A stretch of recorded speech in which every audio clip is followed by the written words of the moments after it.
Hello and अस्सलाम वालेकुम my YouTube family. I hope कि आप सब लोग खैरियत से होंगे। बहुत सारी दुआएं आप सबके लिए। वेलकम हो गया मेरे चैनल पर। तो हम बात करते हैं मैरिज की। ये जो शादी होती है इसके बारे में कहा गया है कि शादी एक ऐसा लड्डू है जो खाए वो भी पचता है, जो न खाए वो भी पचता है। और एक और बात कही जाती है कि शादी एक जुआ है कि इसमें जो जीते या हारे ये सब किस्मत की बात है। मगर मैं एक बात कहती हूँ कि वो शादियाँ जो कि सोच समझ के की जाती हैं कि हमारे कुछ हक़ूक़ और फ़राइज़ होंगे, हमें एहसास है, हमें ज़िम्मेदारी होना ज़रूरी है किसी भी रिश्ते को निभाने के लिए। मियाँ बीवी ही क्या, कोई भी रिश्ते को निभाने के लिए जब तक एहसास ज़िम्मेदारी नहीं होता वो चल नहीं पाते हैं। तो मियाँ बीवी का रिश्ता तो सबसे पहला रिश्ता है दुनिया का। जो सबसे पहला वजूद में आने वाला रिश्ता मियाँ बीवी का ही है। तो मियाँ बीवी के रिश्ते में अगर एहसास ज़िम्मेदारी ना हो, इंसानियत का पास ना हो, तो वो रिश्ते चलते नहीं। अगर चलते भी तो गिरते पड़ते हैं, उल्टे सीधे चलते चले जाते हैं और आसपास के माहौल को भी ख़राब करते जाते हैं। सितारे यासीन की अम्मी की 3 शादियां हुई और पहले हस्बैंड के बारे में तो सब मालूम ही हो चुका है कि किस तरीके के थे। अपने बच्चों तक को उन्होंने ज़िम्मेदारी नहीं ली उनकी, और अब आ गए हैं वो अब्बू बनकर। लेकिन जब दूसरे हस्बैंड थे उनके, उनकी ज़िंदगी ने वफ़ा नहीं की। वो अच्छे थे मगर ज़िंदगी उनकी कम थी। लेकिन जो तीसरी शादी थी वो एक समझ लें मकसद के लिए की गई थी किसी भी, और एक तरफ का मकसद नहीं था, कई तरफ से, चारों तरफ से कुछ मकासद थे और कुछ रुकावटें थीं। यानी कि शादी एक अजीब तरीक़े की शादी थी। नी नजमा चाहती थी कि माँ को इधर से हटा दे सास को और इस बड़े घर में ख़ुद कब्ज़ा कर लें, अकेली बन के मालकन रहें और अम्मी का इधर से पत्ता साफ़ कर दें। उनकी सिर्फ़ और सिर्फ यही सोच थी जो कि आज नज़र आ रही है, नी नजमा की सोच। इसके अलावा अब्बू की सोच ये थी कि मेरी ग़ुलामी के लिए एक औरत आ जाए, क्योंकि मैं उनके अब जिस तरह के हालात नज़र आ रहे हैं, वो बुज़ुर्ग हैं, ठीक है, उनके बारे में अच्छा नहीं लगता कुछ गलत बोलना, लेकिन वो ख़ुद अपने मुंह से बोल रहे हैं तो फिर अब क्या किया जाए। और उन्होंने ख़ुद चैनल बनाया और ख़ुद बोलना शुरू कर दिया है, तो जो वो बोल रहे हैं हम वही बात करेंगे। तो बात ये है कि उनके भी कुछ मकासद थे और उनको मालूम था कि यहाँ पर सिर्फ नी नजमा उनका साथ दे रही हैं, लेकिन वहाँ उनकी 2 औलादें जो हैं और हो सकता है उनकी बेटियाँ दूसरी भी ये मना कर रही हों कि आप शादी ना करें।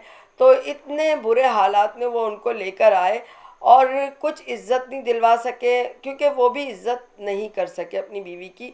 ये आगे चल कर हालात ने बता दिया जब वो बीमार पड़े और उनकी बीवी ने जा जा के लोगों की खिदमतें की और घर पे भी आके की, और फिर जब वो ठीक भी हो गए तब भी ऐसे ही चलते रहने दिया सब कुछ उन्होंने।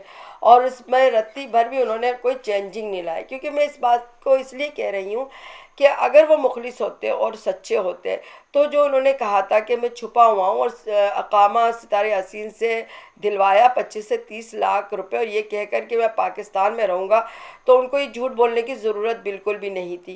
कहते तो खुल कर कहते, नहीं तो उनको ये ज़रूरत नहीं थी। और वैसे भी उनको करने की ज़रूरत क्या थी, उन्होंने तो इतना ज़्यादा कमा लिया था और बीवी से भी मजदूरियाँ करवा करवा के शॉप्स भी खुलवा दी थी बेटों की, उसी को बेचकर अपना अकामा अदा कर सकते थे, मगर उनके दिल में खोट था। और उन्होंने सितारा यासीन से सिर्फ पैसा वसूलना था, जैसे कि अजगर और सदमा ने भी वसूला था। अब इनकी बारी थी, तो अब ये वसूल के चले गए, और लेकिन चले गए ठीक है। और फिर इन्होंने जो जो ड्रामे करे हैं कि अब बीवी के लिए आना पड़ेगा बीवी को, और जब बीवी नहीं आ सकी तो अब ये कह रहे हैं कि मैं पूरा काम कर चुका हूँ। तो मुझे एक बात ये लगती है, और साफ इन्हीं की बात है मुँह की, मैं क्यों कहूँ, कि ये आपके घरेलू मसाइल थे। आप बुज़ुर्ग हैं, ख़ानदान भर के अपने बुज़ुर्ग हैं, और आपके बच्चे आपके ख़ानदान वाले गलतियाँ करें तो आपका फ़र्ज़ है कि आप उनको समझाएं और उनको एका में लाएं, और उनकी अपनी गलतियों को भी आप सुधारने की कोशिश करें जो हो गई है माजी में। लेकिन आप क्या कर रहे हैं, आप तो वाईटी पे बैठते हैं, मदीना मस्जिद नबी में दाखिल होते हैं, वहाँ इबादत के बजाय आप बस सिर्फ आपका मकसद ये होता है कि आपका चैनल चले, लोग आपको ये ज़कात सदका जो भी आप जो ख़ुद कह रहे हैं कि लोग गरीब लोगों के लिए दें, और आप अपने पैसों को तिजोरियों में रखें और उनके पैसे कमाएं। लेकिन मुद्दा तो ये है कि वो कमा के भी आप किसी को देने वाले बिल्कुल नहीं रखते, क्योंकि आप ख़ुद अपने मुंह से अपने झूठ का प्रचार करते रहते हैं। फिर इसके अलावा आपने जो ये नया नया ड्रामा शुरू किया है, रोज़ाना की बुनियाद पर अपनी बीवी के बारे में जिस तरह की बातें करते हैं, आप सिर्फ़ और सिर्फ अपनी बीवी को बदनाम कर रहे हैं और कुछ नहीं कर रहे हैं। ये बातें तो आप फ़ोन पर भी कह सकते हैं। और अपने बेटी नी नजमा से भी कहलवा सकते हैं अगर दबाव ही देना है आपको तो। मगर इस तरीके से वाईटी पर आकर खुल्लम खुल्ला इस तरह की बातें करना, सिर्फ़ और सिर्फ बीवी को बदनामी देना है, तो ऐसे रिश्ते का क्या फ़ायदा है जो रिश्ता सिर्फ़ और सिर्फ बदनामी देता रहा हो। स्टार्ट से ही बदनामी दी कि बेटा इतना जज्बाती है सल्लू कि उसकी 3 वीडियो पड़ी हुई हैं और उससे पहले वाली भी, कि वो इस कदर नफ़रत करता है अपने बाप से, तो करता ही है, सितारा यासीन की अम्मी से और सितारा यासीन तक से नफ़रत करता है। और पीछे से वो सदमा से भी करता होगा, लेकिन मुझे लगता है सदमा से इसलिए ना करता हो क्योंकि सदमा ने भी इस शादी से मुखालफत की थी, और अजगर वगैरह ने भी, क्योंकि अजगर की भी वॉइस है पड़ी हुई है जिसमें वो मुखालफत कर रहा है, तो लिहाजा सल्लू के लिए ये दोनों इतने इम्पोर्टेंट नहीं थे। लेकिन वहाँ पर जो पाकिस्तान में रिश्ते थे अम्मी से मुंसलिक, वो उसके नफ़रत का निशाना बने।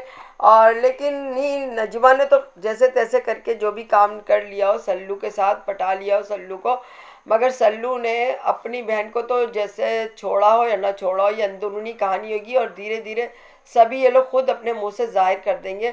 मगर वो पीछे लग गया सितारा यासीन की अम्मी के, और अब आज भी वो नफ़रत का इजहार करने में ज़रा भी देर नहीं लगाता है। तो इस माहौल में अब्बू अम्मी को फिर वापस से बुलाना चाहते हैं और फिर उनसे वही ग़ुलामियाँ करवाना चाहते हैं, जो कि इनको मालूम है कि उस बूढ़ी और ख़ातून की भी कोई खिदमत नहीं करेगा बल्कि करवाएगा। और ये ख़ुद भी जानते हैं कि ये कुछ किसी काबिल नहीं है, इन्होंने अपने बच्चों के लिए जो कुछ बना दिया है, ये ना खुद चाहेंगे उसे बेच के अपनी बीवी और अपने लिए लाइफ गुजारने का सामान करें, ना इनको करने दिया जाएगा।